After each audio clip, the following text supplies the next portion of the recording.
Bond futures are contracts that let you buy or sell bonds in the future at a set price. Imagine promising to buy a car next month for a price you agree on today. That's similar to a bond future. These contracts are traded on exchanges, just like stocks. Bond futures are used by many people, including investors and big institutions, to manage risk or try to profit from bond price changes. They can be complex, so understanding the basics is important before you start trading. A bond is like a loan you give to a government or company. They promise to pay you back over time with interest. Bond futures are contracts to buy or sell these bonds on a future date at a price agreed upon today. People trade bond futures for several reasons. Some use them to hedge or protect themselves against interest rate changes.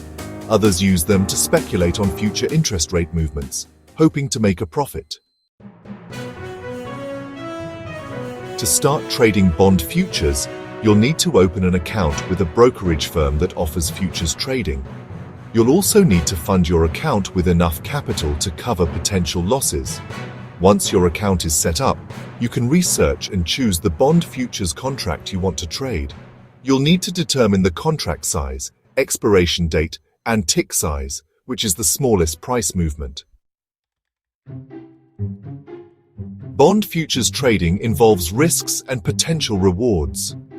Prices can fluctuate based on various factors like interest rates, inflation, and economic conditions. Successful trades can generate significant profits, while losses can also occur. For new traders, it's crucial to start small, thoroughly research the market, and consider using risk management tools like stop-loss orders. Continuous learning and careful planning are crucial for success in bond futures trading.